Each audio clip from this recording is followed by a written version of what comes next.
আজকে ভিডিওটা শুরু থেকে শেষ অবধি দেখো, কারণ আমি আজকে তোমাদের সামনে বেশ কিছু গুরুত্বপূর্ণ আপডেট নিয়ে হাজির হয়েছি। দেখো, প্রত্যেককে চ্যানেলটা সাবস্ক্রাইব করে দেবে এসএসসি এবং পিএসসি গুরুত্বপূর্ণ আপডেট পাওয়ার জন্য।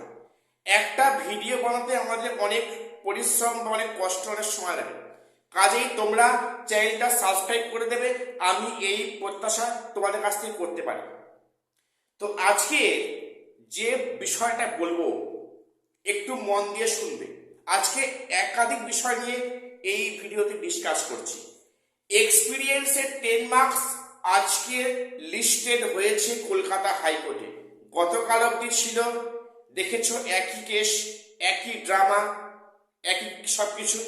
আজকে সেই 10 মার্কসের কেস আবার লিস্টেড হয়েছে, তবে আজকে কেস নাম্বার, আজকে সিরিয়াল নাম্বার 36-এ আছে।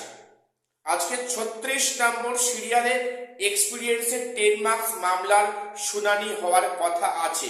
জানি না কি হবে, হওয়ার সম্ভাবনা খুবই ক্ষীণ।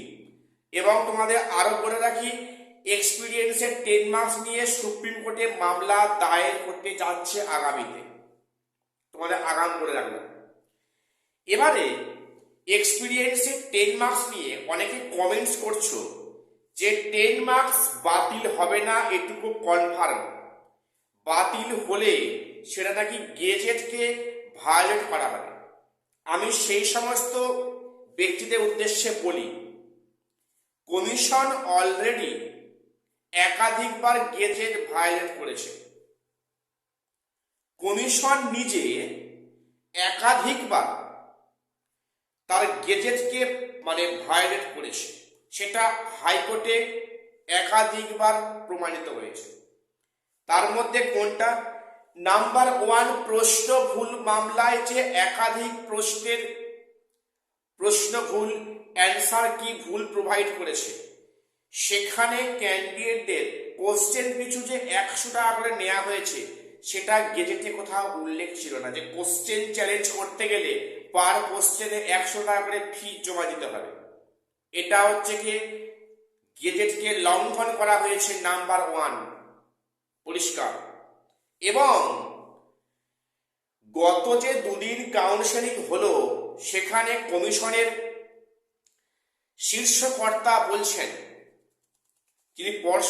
যিনি কমিশনের সভাপতি বলছেন কি, যে অনেক সাবজেক্টে সেখানে কি যোগ্য ক্যান্ডিডেট খুঁজে পাওয়া যায়নি।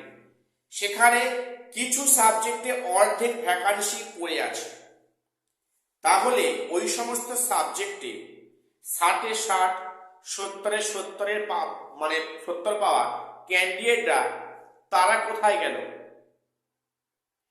তাহলে কি আদৌ 1:1.6 রেশিওতে ডাকা হয়েছে?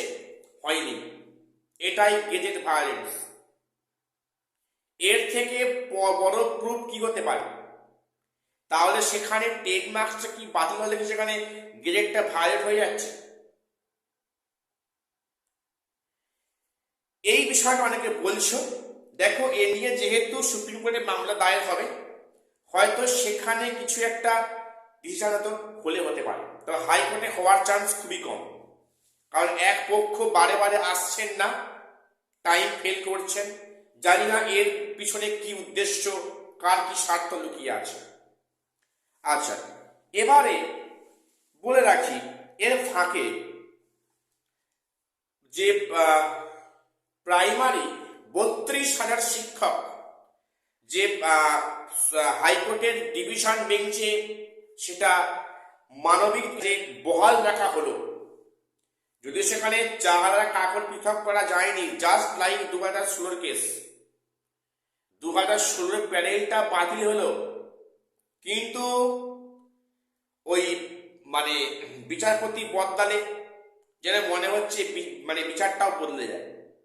তো সেখানে 32,000 যে প্রাইমারি শিক্ষকের চাকরি বহাল রেখেছিল কলকাতা হাইকোর্টের ডিভিশন বেঞ্চ, এবং যেটাই প্রত্যাশিত সেটা পুনরায় এসএলপি হয়েছে সুপ্রিম কোর্টে। আগামী কয়েকদিন পরে সেই মামলার শুনানি শুরু হতে যাচ্ছে।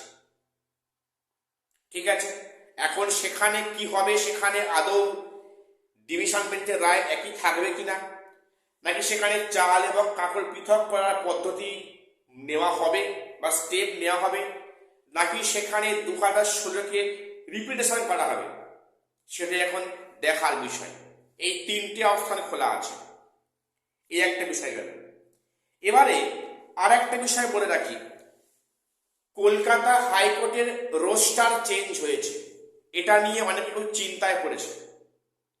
কলকাতা হাইকোর্টের বিচারপতিদের রোস্টার চেঞ্জ হয়েছে। সেটা কি জিনিস, কোন বিচারপতি কোন বিষয়ে পার্সপেক্টিভে বিচার করবেন, 6 মাস মানে গ্যাপে একটা রোস্টার হয়, যে এই মানে আগামীতে এই বিচারপতি স্যার এই বিষয়টা শুনবেন বা হিয়ারিং করবেন বা সেখানে জাজমেন্ট দেবেন।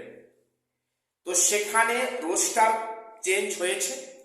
আমরা দেখতাম যে শিক্ষা বিষয়ে মামলা শুনতেন বিচারপতি Amrita Sinha ma'am, court number 8-এ। তো এবার থেকে উনি এই শিক্ষা বিষয়ে মামলা শুনবেন না, সেখানে শুনবেন গিয়ে ঋতব্রত কুমার মিত্র স্যার। সম্মানীয় বিচারপতি ঋতব্রত কুমার মিত্র স্যার উনি এই শিক্ষা বিষয়ক মামলাগুলোর হিয়ারিং এবং জাজমেন্ট দেবেন আগামীতে। এবারে অনেকে যেটা প্রশ্ন বা ভয়ের বিষয়, যে যে মামলাগুলো এতদিন শুনলেন বিচারপতি অমৃতা সিনহা ম্যাম, তাহলে এখন সেগুলো নতুন করে আবার নতুন বিচারপতি শুনবেন, সেক্ষেত্রে হয়তো মানে সময়টা আরো লেন্দি হবে। দেখো এমনটি হয়তো হবে না, কারণ যেটা শুনলাম যে যেগুলো পুরনো বিচার কন্টিনিউ হচ্ছে সেগুলো আগের বিচারপতি শুনবেন, অর্থাৎ বিচারপতি সিনহা ম্যাম উনি শুনবেন। এবার নতুন করে যে শিক্ষা বিষয়ক কেসগুলো ফাইল হবে, এসএসসি মানে পিএসসি বা যেগুলো আছে আর কি শিক্ষা বিষয়ক, সেগুলো শুনবেন ঋতব্রত কুমার মিত্র স্যার। অর্থাৎ পুরনো মামলাগুলো হয়তো বিচারপতি অমৃতা সিনহা উনি শুনবেন, সেক্ষেত্রে জাজমেন্ট দেবেন। আবার সেক্ষেত্রে উনি নাও শুনতে পারেন, সেটা ব্যক্তিগত বিষয়, যিনি বিচারপতি আছেন ওনার ব্যক্তিগত বিষয়। উনি পুরনো কেস নিজে হাতে সামলাতে পারেন, তবে নতুন যাবতীয় কেসটা ফাইল হবে সেটা কিন্তু ঋতব্রত স্যারের বেঞ্চে সেটা শুনানি হবে। কাজে এ নিয়ে অনেকে হয়তো ভয় করছো, একটা ভয়টা স্বাভাবিক বিষয়, ঠিক আছে। তো রোস্টার চেঞ্জ হবে, সেখানে আমাদের কারো কিছু করার নেই, এটা ফিক্সড বিষয়।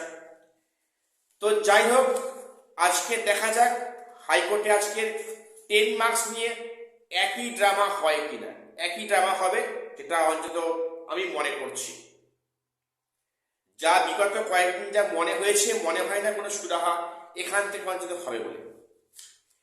তো আজকে এটুকুই আপডেট দেওয়ার ছিল। প্রত্যেকে চ্যানেলটা সাবস্ক্রাইব করে দিও এবং এসএসসি পিএসসির আপডেট পাওয়ার জন্য। আর শেষ করলাম, দেখা হচ্ছে পরে কোনো ভিডিও।